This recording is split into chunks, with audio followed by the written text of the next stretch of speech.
হ্যাঁ, হুজুরের অবস্থা কি এখন, ঘটনা কি? আমি তো ফেসবুকে দেখতেছি কিন্তু পুরা শিওর বলতে পারতেছি না।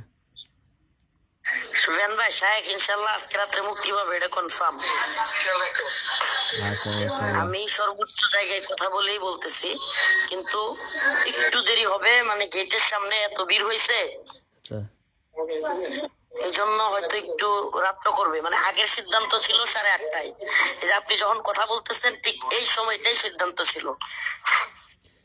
আর বিশ্বস্ত একটা বক্তব্য দিন, তা আমি এটা ছেড়ে দিব, কারণ মানুষ তো অনেকে কিছু বিভ্রান্ত হতে পারে। বিশ্বস্ত বক্তব্য, সাহেব গেটে আছেন, গেটে বলতে শেষ স্টেপ, মানে যেখানে আমাদের কাপড় চোপড় ব্যাগ সেগ নিয়ে বের হয়ে আসতে বলে সকলেই যেভাবে বের হইছে, ওখানে আছেন সাহেব, মানে একেবারে শেষ জায়গায়। ওখান থেকে একটা প্রসেসিং থাকে, ক্লিয়ারেন্স প্রসেসিং, বাহিরের অবস্থান